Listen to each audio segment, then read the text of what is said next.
Hey guys, it's Nathan back with another video, and today I just want to show you a quick little building tutorial.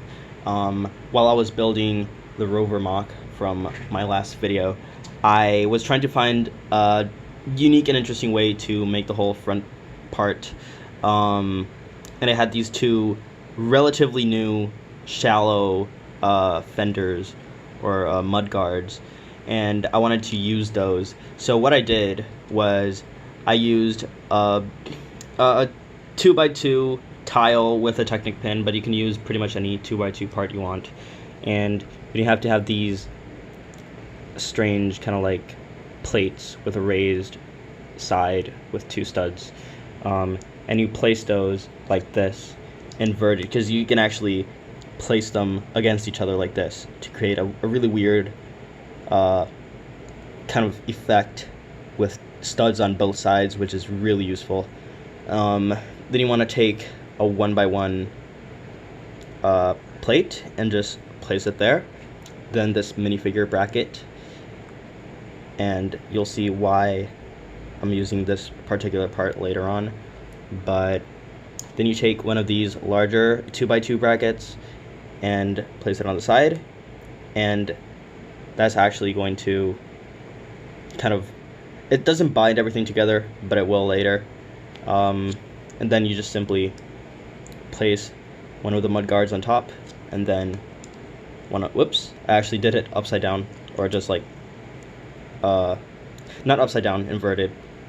Then you take the other one and you place it right there, and they will connect. See, it's like it's kind of like a weird oval kind of vent exhaust shape, and I think that's like really useful for a bunch of like sci-fi mocks.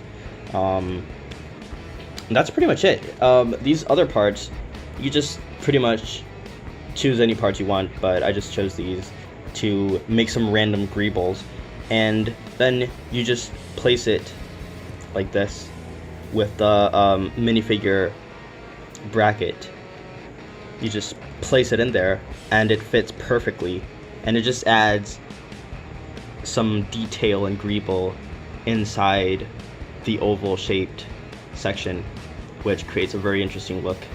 And to complete the front of the rover, all I did was I made two of those and used some of these 2x4 dome parts and placed them together, and then I just connected the entire thing like this, and that's it.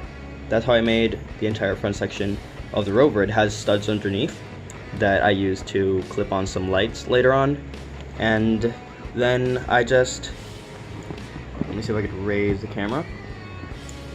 I just connected it with Technic pins, and it just snaps on, and that's how I did it. So if you guys found that building technique interesting, feel free to use it, or to like try to figure out a new way to implement this double mudguard oval shaped look in your mocks. And yeah, I hope that was useful, and I'll see you guys next time.